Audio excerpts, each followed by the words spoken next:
Welcome to the Unleashing Leaders podcast, where we work with willing leaders to accelerate the changes you seek.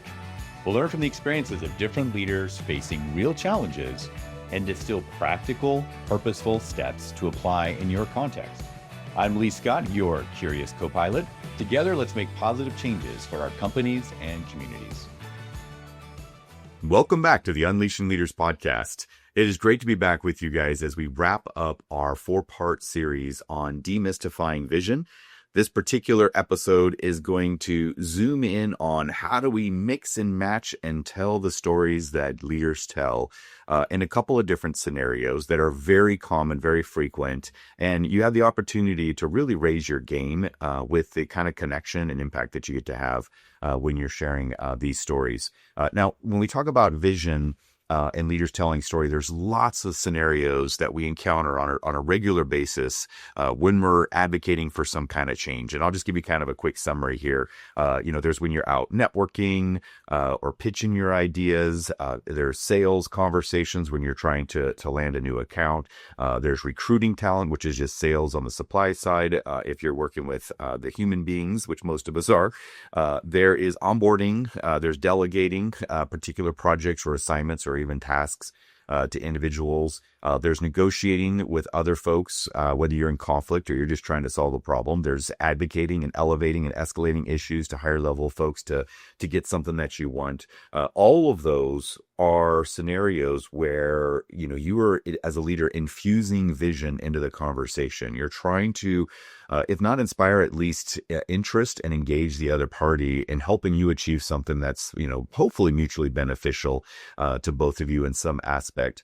So being able to have those different vision elements that we talked about, your mission, vision, your purpose statement, your OKRs, for example, all of those things, being able to really describe those in a compelling fashion and weave those fluently into the conversation helps you be able to paint a clear picture and get more traction with the folks that you're in conversation with. Today, we're going to look at 3 of those in particular. We're going to look at the networking type of vision conversation. That's what's sometimes called the elevator pitch. We're going to look at the delegating vision conversation when you're allocating a resource or assigning a project to somebody, which is very common for many of us in a leadership role. And then we're also going to look at an escalation, like how do you elevate an ask or a want or decision that you need from somebody else that maybe has more authority or power than you? How do you do that in also a clear and compelling way? So we're going to give you really specific tips on each of those 3 things. In the last couple of weeks, I've had a lot of opportunities to practice all 3 of these, both at work and at a couple of conferences. So we're going to be pulling in examples from that.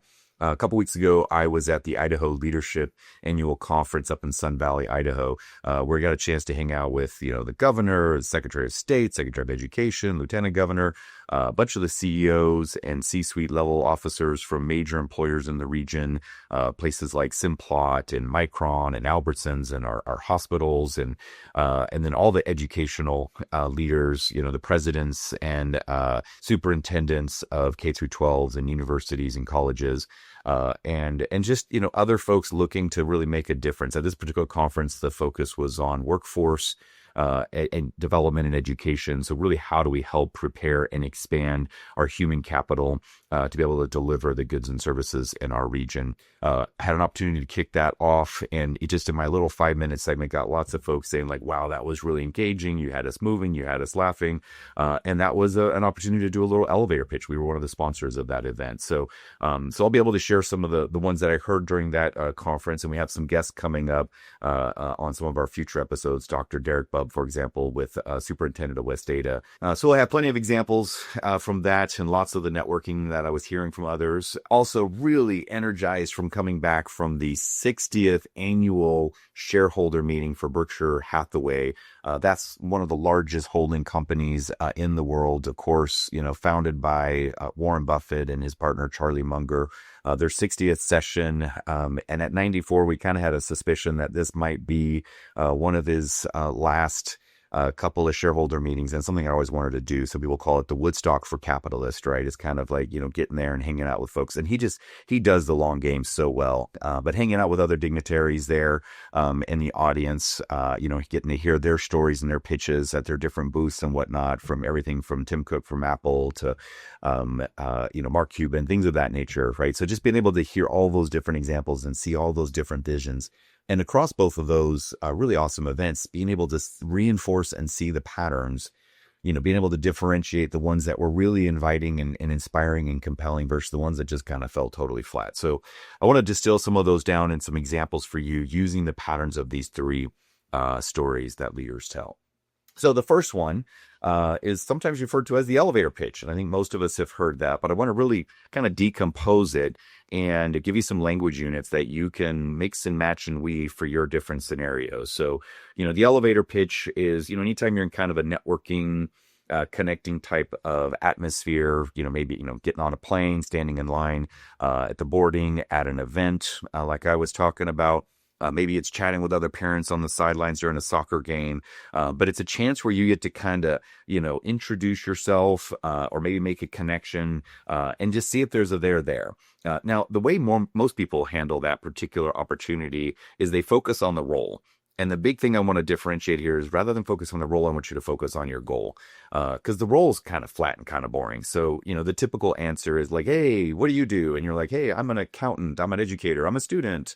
In my case, I'm a consultant and a podcaster. I mean, you guys, let's be honest, like how desperate does that sound, right? That just is terrible.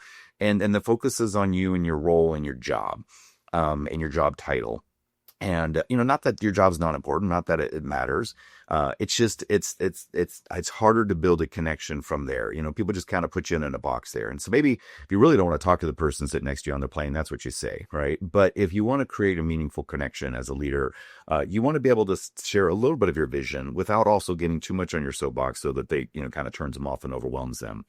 So when you look at the structure of an elevator pitch, first of all, it's called an elevator pitch for those of you who are a little newer, maybe haven't been in the physical workplace as long, because the typical elevator ride's about 30 seconds, all right? Going through a couple of floors, and it's a chance for you to bump into somebody and be able to, make a quick connection, maybe passing in the hall, maybe bumping each other in the lunchroom, that kind of thing, maybe riding along on the bus or something, or the train or the plane.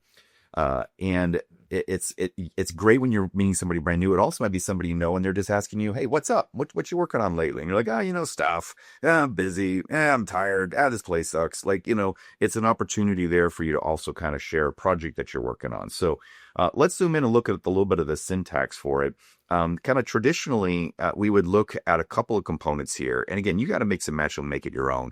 But let's look at the anatomy here. So for the elevator pitch template, I like to look at it from a perspective of, again, starting with who, but not you, right? Who is it that you're working with? Who is it that you're service? Being customer focused. I mean, we keep talking about that with the OKRs and everything else, but all of us are part of a larger community. So starting with, hey, for these types of people who are facing this type of problem or feeling these types of challenges.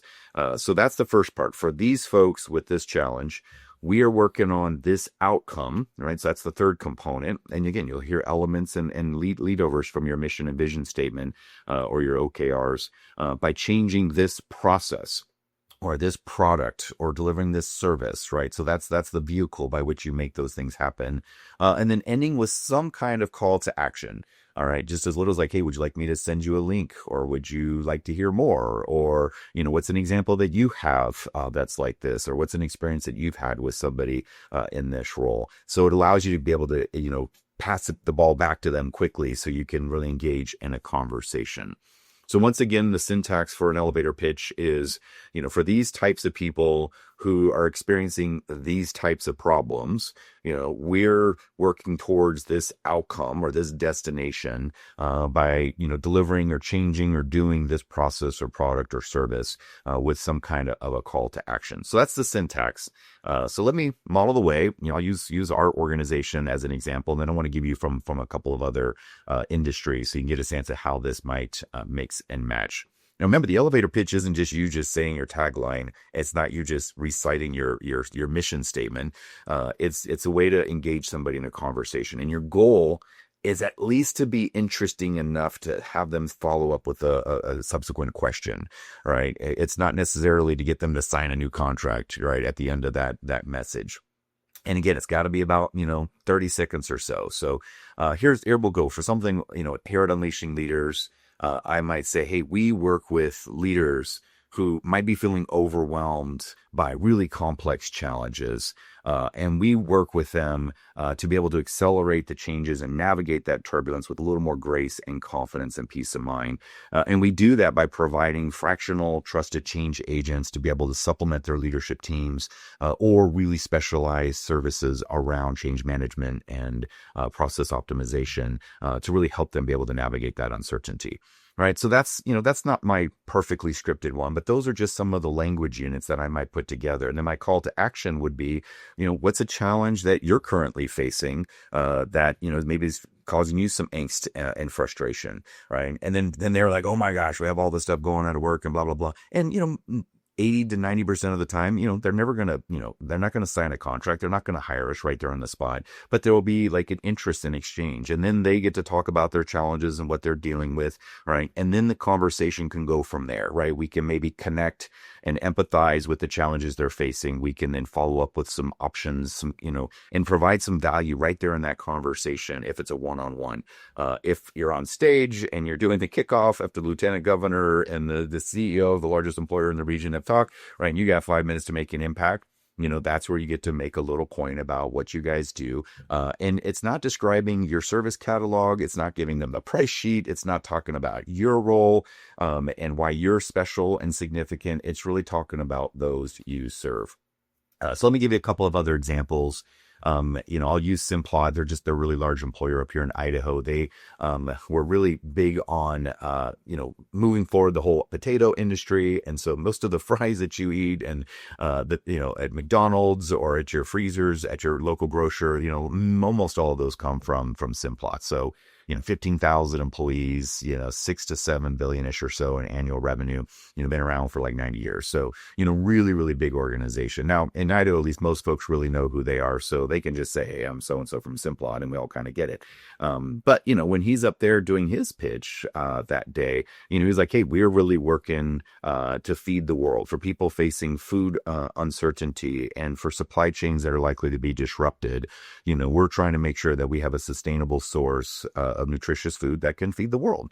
And we do that by vertical integration of our industries. They sometimes say from the mine to the sea to the tables, right? And so being able to make sure we have access to the full life cycle of food production, doing it in a sustainable way that brings, food to the tables of the world. And the call to action might be like, hey, in his case, he said, on the way out of the conference, stop by at this McDonald's and make sure you order a set of fries. Right. And so that's what Garrett did. He's a CEO, as has his kind of elevator pitch. Now, he didn't necessarily say it all at once. It was part of a dialogue, was part of a conversation, but those were all the elements that were there. I'll use another example from a guest we have coming up. I'm super excited. Dr. Derek Bubb, he is the superintendent of the West Ada School District. He's proud that they are the largest workforce development organization in the state of Idaho with 40,000 K through 12 students. And he made a real distinction that, a lot of, elementary and high schools are focused on, we're just trying to get people to college. And he's like, that's one great outcome. That's not the only outcome. His vision is really about, preparing students, for a meaningful life and a productive life. And so he's like, hey, for, K through 12 students, who may have been, challenged along the way with, access to education. We are working to make sure that they are empowered with the fundamental skills of reading, writing, mathematics. There's now a new financial literacy requirement in Idaho, so that they can leave high school and immediately begin to have impactful lives. Whether that is, continuing on in a career as an apprentice, whether that is going to continuing, to a career technical education, whether that's going on to a four-year university, all of those are viable pathways. But that's his product, right? That's his outcome that he's seeking. And so his call to action might be, hey, check out what we're doing at West Ada. Take a look at our podcast, or get engaged if your students are in our school district, to be able to be connecting with your teachers to see what it is that they could use to help empower those students to get across that graduation in a meaningful way. Right. So that's his story. And that's, when he was on stage and he was, speaking at his panels, that really came out. He was really focused on those students. He was really focused on the teachers, being the CEOs of their own classroom, and feeling empowered and supported by their communities. Because there's been a bit of a turn. Teachers used to be at the top of the food chain in terms of respect and admiration. And through COVID, there's been some slippage there. So, he's really looking to, really change that dialogue.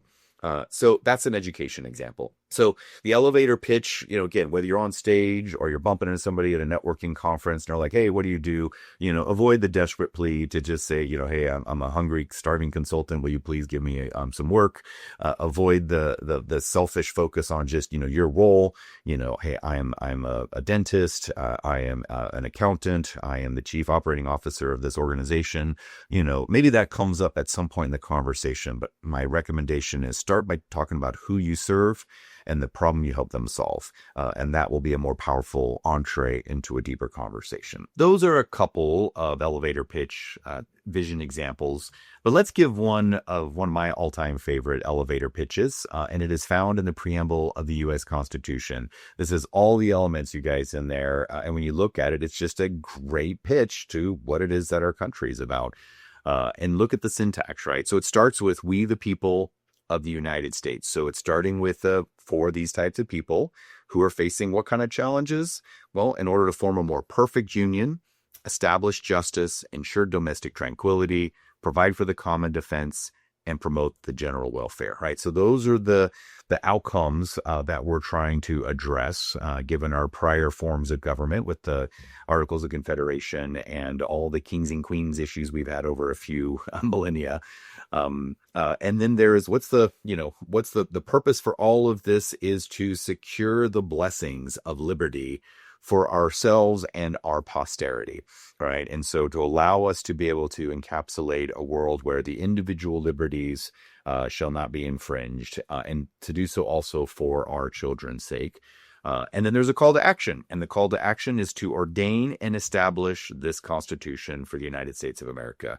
So even in the preamble of our supreme law of the land, at least for those of us here in the U.S., it is a classic example of an elevator pitch. So at this point, I hope you're getting the gist of the anatomy of an elevator pitch and when you might use it. Of course, if you're somebody like Warren Buffett, when I was at the Berkshire Hathaway conference, like I was mentioning earlier, you can just say, I'm Warren Buffett, right? And if you're the fifth richest man on the planet and you've been around for 60 years at the head of a very large holding company, and you're nearing 94 years old, you can do that, right? But for the rest of us, we might need to say a little bit more than just your first name and your role.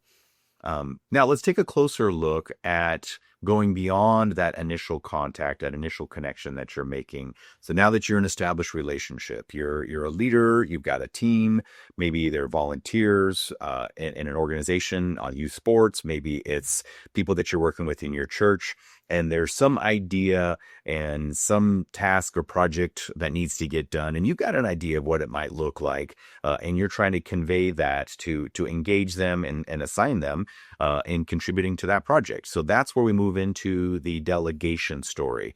How do I translate this vision into an invitation or an ask for somebody to contribute? Let's move on to delegation.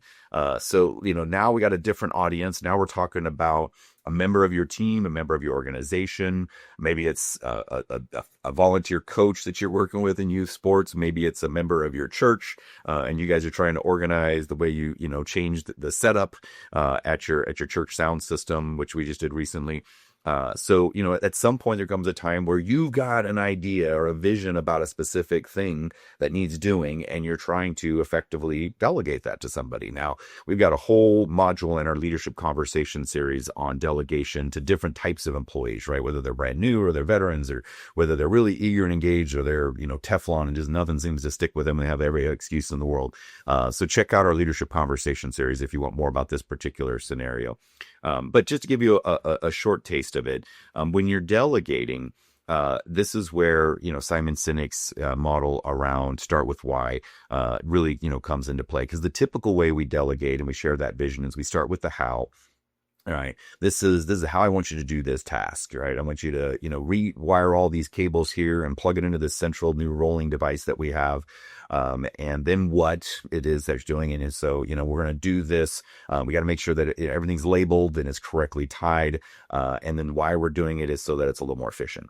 Right. And that's the typical chronological way that we would speak, right? How do you do something, what specifically does it look like? And then maybe if it's not already just assumed and not said at all, we limp in with some kind of lame, why we're doing it, right? And make things faster, a little bit cheaper or whatever.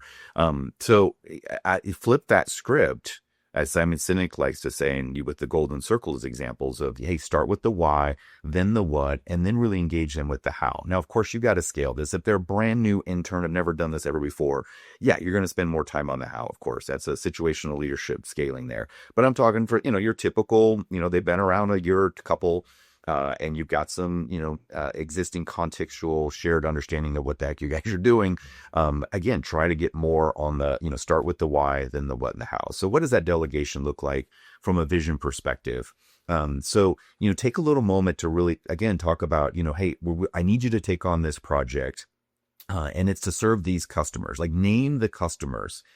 So many questions about how do we do it and what do we got to do? Again, it's evolved. So, hey, I need you to do this for this product manager, or I need you to do this for this particular client account, or I need you to do this with HR, whatever, who is the customer of this specific project, or task. And then like, hey, and what we're trying to solve for them is this, like they're struggling with this, that, and the other. Now you notice it's kind of an extension of the elevator pitch, right? For a person with a problem. So we're just extending that now, but we're going to go a little bit more into the details of the what and the wherefore. So, for this customer with this challenge, I'm looking for you to do this project to help them solve that problem.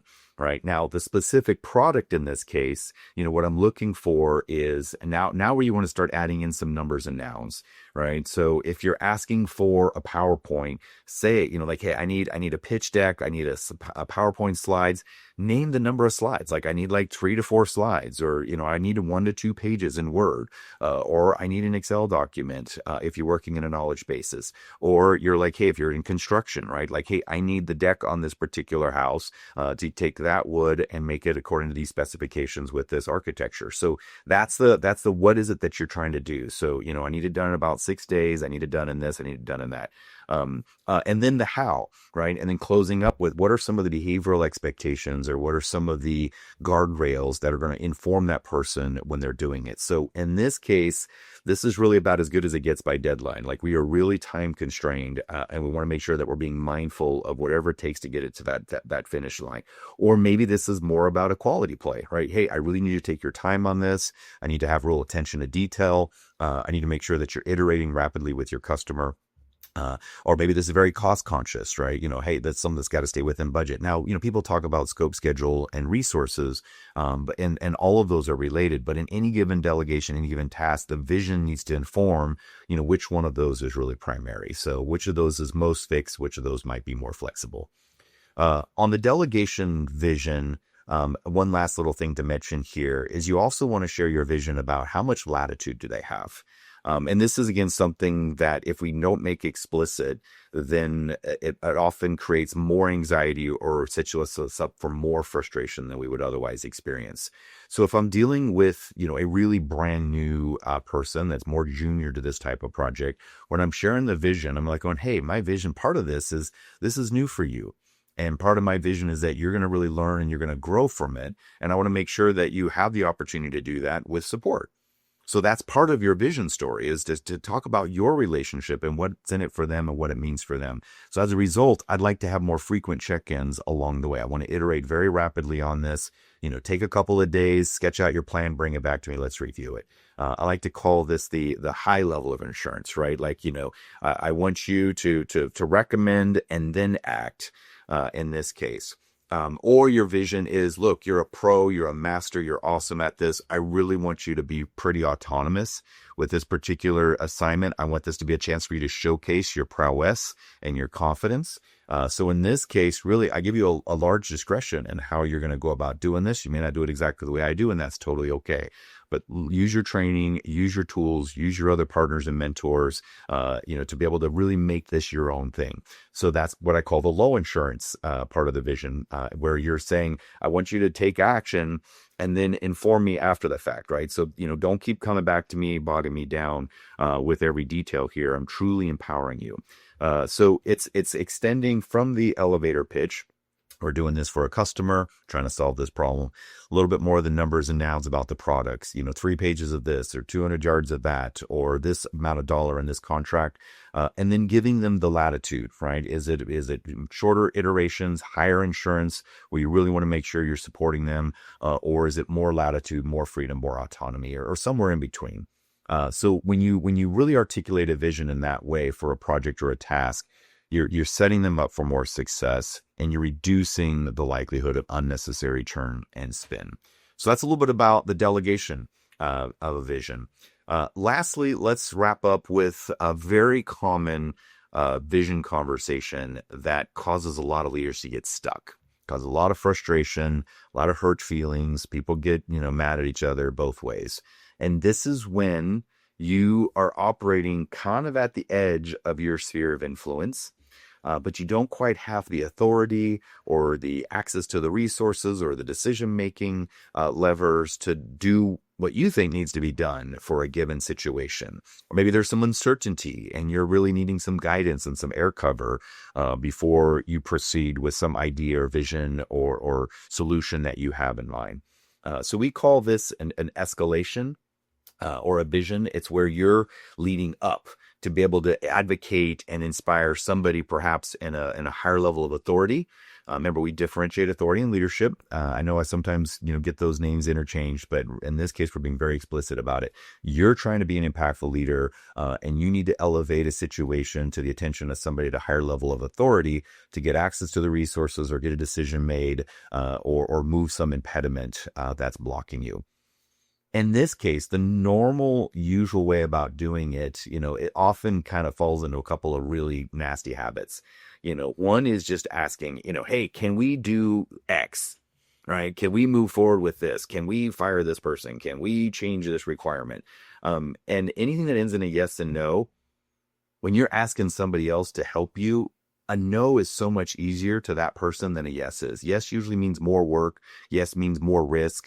A no is just like no. And so then you just get shut down. So you're just not setting yourself up for success. So we want to talk about managing the comparable, which we'll give you that in a second. Another common approach that leaders will face with this is they'll just come in, kick the door open and say, listen, Houston, we got a problem. We should do this thing. We should change this. And they just tell the leader what they should do. And you might be right. And they might know that you're right, but the moment you should on somebody, you start to invite more defensiveness and more resistance, because to say they should be doing something implies they haven't done it, or maybe because they lack the competence or their cowardice or whatever it is that's keeping them from doing. So now you've invited to pick a fight with their ego, and that's just not smart. So don't shoot on people, right? Avoid that where you can. And so that doesn't go over really well. And then there's the whiny victim way of doing it, which I cannot stand. And it's like, I don't know what to do. Tell me what to do. What do you want? And that puts all of the burden of the thinking and the problem solving on that higher level authority. And again, if you're dumping on them, especially in an email, and they've got 200 other ones to look at, they're like, dude, I ain't got time to deal with this right now. So you're just going to sit. And all of these are more likely to get you either a no answer or no answer. And in both cases, that kind of puts you in a precarious situation where you're stuck. Well, at Unleashing Leaders, we believe in freedom. We believe in momentum. We believe in being courageous. And so how do you elevate those issues or the decisions in a way that it's impossible for you to be stuck, right? You are absolutely maintaining your agency to move the ball forward. So to do this, we use a technique called CORE. CORE, and CORE is a way of packaging an elevated vision or a request for a change or request for a decision where you're trying to advocate for something, but to do it in a way that makes it impossible for you to be stuck. So the elements of a solid core are C is for the context. And that's where you embed, hey, this is the situation and here's my vision, right? There's that vision element again, right? Now, the reason you want to start with the context, because while you might only be working on one or two things at a time, the person you might be reaching out to might be responsible for 40 different things. So you've got to remember that they're not in your world, right? And nor do you really want them necessarily to be in your world, right? So don't give them an excuse to dig into the details when you don't want that. So the context is a chance for you to say, hey, here for project X, working with customers Y, we've run into this situation, right? And my vision, as I understand it, is that we are here to be able to, maximize the value of this latest release, or it's our vision to really be able to solve this problem with this, this strike that's going on with this employer group, or this is our way of being able to gain greater traction in the marketplace, or this, whatever the thing is, right? So like you're anchoring it back to, this is why this matters. This is what you asked me to do. And so I'm trying to solve it in alignment with that vision. All right. So that's the context. What's the project? Reminder of the vision and a very succinct statement of the situation. All right. Then the O is options. Now, in any advocacy negotiation things, when your only options are yes or no, right? So I've mentioned this before. Tony Robbins likes to say, one option is no option. Two options is a dilemma. Three options is freedom, right? Now there's actual choice. So you need at least three options when you're providing those, so they can compare, right? It's not a yes, no, because I think Thomas Sowell said it, right? There are no solutions. There's only trade-offs. So, illustrate some of the trade-offs so that you're managing those comparisons. Because sometimes a leader that's very risk averse or an authority figure that's very risk averse, might just say no, not understanding that no means it's actually more risk by not doing something. So the options give you a chance to say, hey, option A, we could do such and such, and here's some pros and cons. Option B, we could do this, a little more conservative approach. Option B is we could just keep doing what we were doing. Or C is option we just keep doing what we're doing. We call that the null option, right? Now, some people say that's the no option. It's like, no, that's the null option. That means we continue doing whatever it is we're doing now. So what will happen if we don't do anything different? But there is no such thing as hitting the pause button on the universal time clock and we just wait until we hear back from you. Like the time's going to keep clicking, stuff's going to keep happening, and that's going to have a certain return on investment as compared to these other options. So that's the O and core. And then the R is, what is your recommendation? Look, if it was your call, and maybe it's not in this case, that's why you're elevating it. If it was your call, I would go with option A, or I would go with option B, or, whatever that happened to be. All right. Like, I believe that according to this vision, based on the information I have, this is my recommendation. And then the expiration, and this is key. This is something I've never heard from anybody else. We learned this the hard way in the field, doing this almost 30 years now. What is the expiration action? Now, the expiration action is this. If I don't hear otherwise by this date, this is what we're going to do. So there's a term for this in the military. When a sub goes underwater, right? They received instructions and they go underwater and they come back up and they're like, what do you want us to do? And they don't hear anything, right? Maybe DC just got nuked, right? All the leaders are dead. So they got to continue with the last known instructions. So whatever was the last instructions, that's what we keep going until we hear otherwise. So this is a way that you don't paralyze leaders that are out in the field, trying to deal with very complex and dynamic battlefield conditions, for example. So the expiration action is, hey, if I don't hear from you by this day or by this time, then this is what we're going to do. Now, to be clear, you got to name the action. You can't just say, I need to hear from you by this date, because if that date comes and go, you're still stuck. Like, what are you going to do? Are you going to do your recommendation? Are you going to do the null option? Or are you going to do something else? Like, it's now uncertain and ambiguous, and you have no agency here. The expiration action gives you a chance to say, hey, if I don't hear from you by this date, we feel pretty confident and we're going to proceed with our recommendation, right? Or if I don't hear back from this date, we're not too confident about our recommendation. There's a lot of uncertainty here and we know we don't know what we don't know. So maybe your expiration action is a more conservative or a safer bet, right? Or maybe your expiration action is, we're going to just keep on keeping on. That's the null option, and that's going to have consequences too. So you want to let that leader know, what it is that you need from them, when you need it by, and if they choose not to communicate or to act, you're going to keep acting. Now, usually best to set this up as an expectation in advance. Some authority figures can get really, upset. It's like, why didn't you wait for me? Now, at Unleashing Leaders, wait is a 4-letter word. There's no such thing. Again, time keeps clicking no matter what you think you're doing. But it's like, well, the reality is if a higher level authority doesn't give an answer, something is going to happen. So you just need to name that, right? Are you going to just let it continue slamming into a brick wall? Are you going to make a small adjustment? Are you going to make a massive adjustment? So communicate that when you're elevating that vision. And when you do that, you have a much better odds of getting a response, because now you've done some of the thinking for that person. You've given them some meaningful options to compare. Now, they're not limited to those options. Maybe they see something none of us see, and that's fine. They're like, what are you guys talking about? I want you to do option D, or I want you to do a combination. That's fine, but it's much easier for that authority figure to be able to give you a quick response based on that information versus just come up with the entire, like, what do you want me to do? Like, well, I don't know. What are my options? Like, that's 10 more emails are going to happen before you get to an answer. So tee it up so that you can get the answer that you need, or leave yourself the expiration action as an escape route. So those are 3 conversations that leaders have where you're trying to advocate for a vision. You're trying to advocate for a change. You're trying to advocate for some action, whether that is to get some interest at a networking conversation, or in passing to kind of capture somebody's attention. Maybe that is to be able to more powerfully and clearly delegate a meaningful assignment or project, or maybe it is to elevate an issue to be able to get support that you need from somebody in a higher level of authority or power. But in all of those cases, there are structures that reuse those vision elements based on these trends and these challenges that we're facing, based on this ultimate vision and these customers we're trying to serve, based on these key results we're trying to achieve. Here is the opportunity for you to commit and contribute in a meaningful way. That is the fundamental skill of vision. It's when other folks step into that arena with you to provide their support, or at least to remove their blockages, right? That is what turns it from a you task to a we task. So I hope this series on demystifying vision has been helpful to you.